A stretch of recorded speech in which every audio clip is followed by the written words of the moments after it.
Hi friends, ಇವತ್ತು Shravan first party ಮಾಡ್ತಾ ಇದೀವಿ ನಮ್ಮ ಮನೇಲಿ. ಎಲ್ಲ ನಮ್ಮ ಫ್ಯಾಮಿಲಿಯವ್ರು ಸೇರ್ಕೊಂಡು ನೋಡಿ. ಇವಾಗ ತೋರಿಸ್ತೀನಿ ನೋಡಿ. ಒಲೆ ಹಚ್ಕೊಂಡು ಒಲೆಯಲ್ಲಿ ಅಡುಗೆ ಮಾಡ್ತಾ ಇದೀವಿ ನಮ್ಮ ಗೋಡನಲ್ಲಿ. ಫಸ್ಟು ದೊಡ್ಡ ಮಣ್ಣು ಹಚ್ಕೊಂಡು ಕಪ್ಪಾಗಬಾರ್ದು ಅನ್ಸುತ್ತೆ. ಅದಾದಮೇಲೆ ಪಾತ್ರೆಗೆ ಎಣ್ಣೆ ಹಾಕ್ತೀವಿ.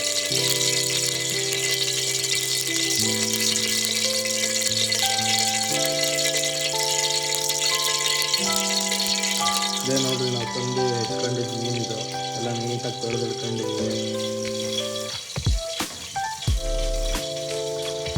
ನೋಡ್ರಿ, ಎಣ್ಣೆ ಕಾಯ್ತು. ಎಣ್ಣೆ ಕಾದಿದ್ದ ಎಣ್ಣೆಗೆ ಮಸಾಲೆ ಮಾಡ್ಕೊಂಡ್ಬಂದಿದ್ವಿ ಮನೆಯಲ್ಲ.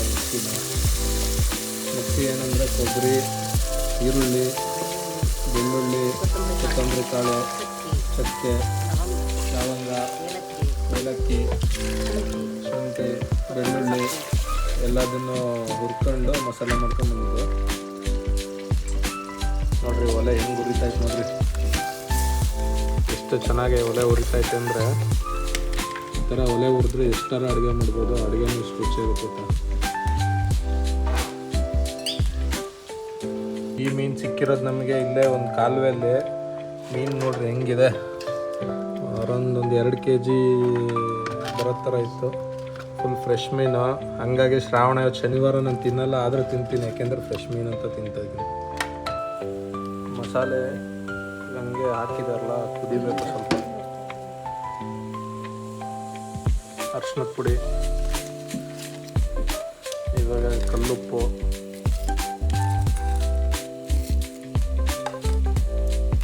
ಅದ್ರ ಜೊತೆ ಕೆಂಪು ಅಚ್ಚ ಖಾರದ ಪುಡಿ. ನಾವು ಬೇರೆ ಥರ ಫಿಶ್ ಮಸಾಲ ಆ ಮಸಾಲೆ ಎಲ್ಲ ಹಾಕಲ್ಲ, ನ್ಯಾಚುರಲ್ಲಾಗಿ ಮಾಡ್ತಾಯಿದ್ದೀವಿ. ಈ ಥರ ಮಸಾಲೆನ ಹಿಂಗೆ ಮಿಕ್ಸ್ ಮಾಡ್ಕೊಂಡು ಕುದಿಯೋಕೆ ಬಿಡಬೇಕು.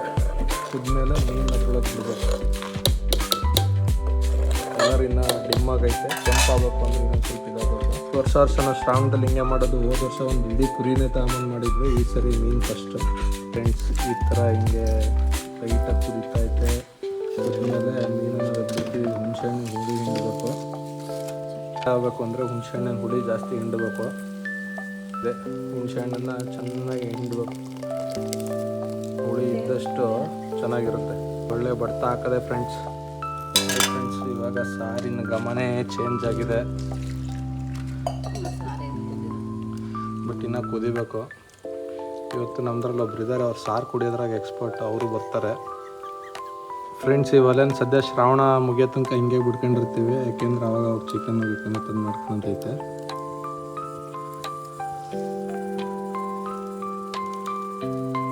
ಏನು ಮಾಡ್ತೀರಾ, ತೋಟದಾಗ ಮಾಡಬೇಕಿತ್ತು. ಇವತ್ತು ಮಳೆ ಜಿಟಿ ಮಳೆ ಬರ್ತಿರೋದ್ರಿಂದ ಇಲ್ಲಿ ಒಳಗಡೆ ಮಾಡ್ತಾಯಿದ್ದೀವಿ.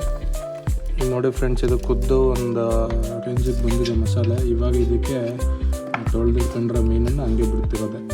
ಒಂದೊಂದೇ ಮೀನನ್ನು ನೋಡಿ. ಮೀನು ಪೀಸಸ್ ಮಾತ್ರ ಅಲ್ಟಿಮೇಟ್ ಇದೆ ಮಾತ್ರ. ನನಗೆ ಆ್ಯಕ್ಚುಲಿ ಪಾತ್ರೆ ಸಾಲುತ್ತೆ ಅನ್ನೋದೇ ಡೌಟ್ ಆಗ್ಬಿಟ್ಟೈತೆ. ಬಟ್ ಆದರೂ ನಮ್ಮ ಮನೇಲಿ ಮಾಡ್ರಿ ಅಂತ ಇದ್ದಾರೆ. ಇದರಲ್ಲೇ ಮಾಡ್ತಾಯಿದ್ದೀವಿ.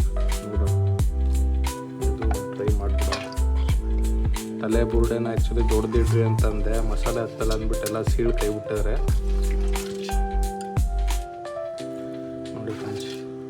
ಫುಲ್ ಪಾತ್ರೆ ತುದಿ ತನಕನೂ ಬರ್ತೈತೆ. ಪೀಸ್ ಹಾಕಿದ್ಮೇಲೆ ಇನ್ನೂ 4 ಪೀಸ್ ತೆಗೆದಿಟ್ಟಿದ್ದೀವಿ. ಅದು ಫ್ರೈ ಮಾಡೋಣ ಅಂತ ಫ್ರೆಂಡ್ಸ್. ಇದನ್ನು ತವಾ ಫ್ರೈ ಮಾಡೋಣ ಅಂತ ತೆಗೆದಿಟ್ಕೊಂಡಿದ್ದೀವಿ. ಹಿಂಗೆ ಬಿಟ್ಮೇಲೆ ಕೈ ಆಡಬಾರ್ದು, ಹಿಂಗೆ ಬಿಡ್ಬೇಕಷ್ಟೆ. ಹಿಂಗೆ ಬಿಟ್ಟರೆ ಅದಕ್ಕೆ ಹುಲ್ಲ ಉಪ್ಪು ಖಾರ ಎಲ್ಲ ಹತ್ಕೊಂಡು ಅದು ಕುದ್ದಿ ಸಕ್ಕದಾಗ ಆಗುತ್ತೆ ನೋಡಿ ಫ್ರೆಂಡ್ಸ್. ಹಿಂಗೆ ಲೈಟಾಗಿ ಈ ಥರ ಕುದಿ ಬರ್ತಾಯಿತ್ತಲ್ಲ, ಅದೇ ಥರ ಫುಲ್ಲು ಕುದ್ಬಿಟ್ರೆ ಒಳ್ಳೆ ಮೀನು ಸಾರಾಗುತ್ತೆ. ಇದ್ರ ಜೊತೆ ಅಕ್ಕಿ ರೊಟ್ಟಿನೋ ಕಡುಬು ಇದ್ದಿದ್ರೆ ಚೆನ್ನಾಗಿರೋದು ನೋಡಿ ಫ್ರೆಂಡ್ಸ್. ಈ ಥರ ಬೆಂದೈತೆ. ಉರಿ ಚೆನ್ನಾಗಿರೋದಕ್ಕೆ ಆ್ಯಕ್ಚುಲಿ ಗ್ಯಾಸ್ಗಿಂತ ಒಲೆಯಲ್ಲಿ ಭಾರಿ ಚೆನ್ನಾಗಾಗುತ್ತೆ, ಬೇಗ ಆಗುತ್ತೆ ನೋಡಿರಿ. ನಾವು ಇಟ್ಟು ಇನ್ನೊಂದು 10 ನಿಮಿಷ ಅಂತ ಹೆಂಗೆ ಕುದಿತಾಯಿತ್ತು ನೋಡಿರಿ. ಮಾತ್ರ ಈ ಥರ ಕುದ್ರೆ ಒಳ್ಳೆ ಚೆನ್ನಾಗಿರುತ್ತೆ.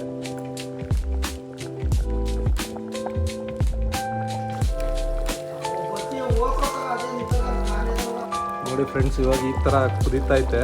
ಮಾತ್ರ 10 ನಿಮಿಷದಲ್ಲೇ ಕುದೀತೈತೆ.